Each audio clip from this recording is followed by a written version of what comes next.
नमस्कार बच्चों, आज हम पढ़ेंगे कक्षा तीसरी की हिंदी की पुस्तक व्याकरण भारती। व्याकरण भारती में पहला पाठ है हमारी भाषा। बच्चों, क्या आप जानते हैं भाषा क्या होती है? जो कुछ आप बोलते हो वह भाषा है और जो कुछ आप जिसके माध्यम से आप बातों को समझते हो वह भाषा है। चलिए इसको मैं और अच्छी तरह से समझाती हूँ। हम बोलकर या लिखकर अपनी बात दूसरों को बताते हैं और दूसरों की बात सुनकर या पढ़कर समझते हैं। इसी को भाषा कहा गया है। भाषा के दो रूप हैं, एक बोलकर, एक लिखकर। अगर मैं कहूँ कि भाषा क्या हो सकती है, इसकी परिभाषा, तो भाषा की परिभाषा है अपनी बात बताने और दूसरों की बात जानने का माध्यम भाषा है। अब हम बोलकर कैसे भाषा का प्रयोग करते हैं? जैसे मैंने आपसे पूछा तुम्हारा नाम क्या है और आपने उत्तर दिया मेरा नाम रिया है। तो मैंने बोलकर आपसे प्रश्न पूछा और आपने सुनकर मुझे उत्तर दिया, लेकिन उत्तर कैसे दिया? बोलकर ही दिया। तो ये हो गया भाषा का मौखिक रूप, यानी बोलकर। अब हम भाषा को लिखकर कैसे प्रयोग करते हैं, देखिए। जैसे रोहन ने पत्र लिखा और दादाजी ने पत्र पढ़ा। रोहन ने अपने मन की बातों को पत्र में लिखा और दादाजी ने रोहन के मन की लिखी हुई बातों को पत्र को पढ़कर जान लिया। तो यह हो गया भाषा का लिखित रूप, यानी कि लिखकर हम अपने मन की भावों को दूसरों तक पहुंचा सकते हैं और पढ़कर हम दूसरे के भावों को समझ सकते हैं।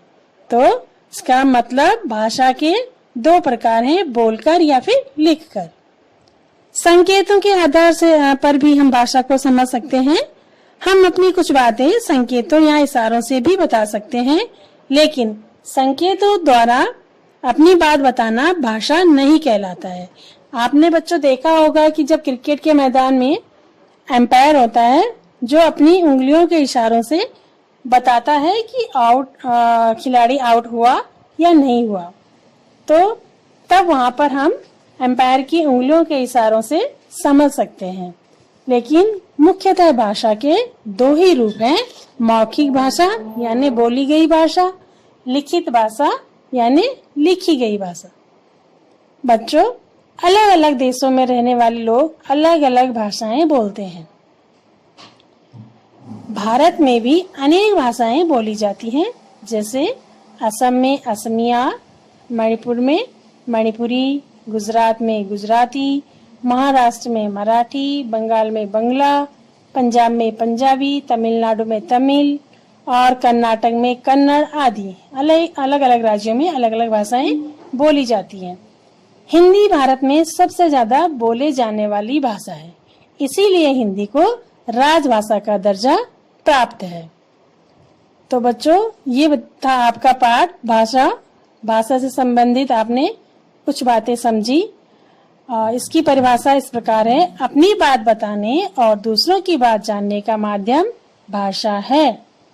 भाषा के दो रूप होते हैं, मौखिक भाषा और लिखित भाषा।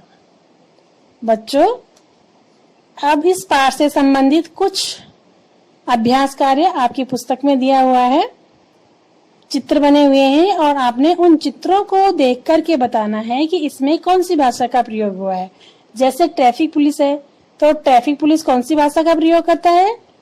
लिखकर प्रयोग करता है अपनी भाषा, बोलकर या फिर संकेत देकर करता है।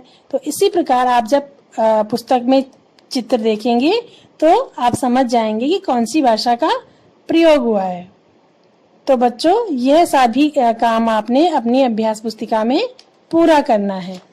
एक और बात मैं आपको बता दूं बच्चों कि आपने हिंदी की एक ही नोटबुक बनानी है, जिसमें आपको हिंदी वाटिका का काम भी करना है और हिंदी व्याकरण का काम भी उसी में करना है। हिंदी वाटिका के मैंने आपको 2 पाठ पढ़ा चुकी हूँ और 1 पाठ आज मैं आपको व्याकरण का भाषा मैंने पढ़ा दिया है। आज के लिए आपके लिए होमवर्क है कि आप भाषा की परिभाषा लिखेंगे और भाषा के कौन से 2 रूप होते हैं, ये दोनों प्रश्नों के उत्तर आप अपनी नोटबुक में लिखेंगे। धन्यवाद।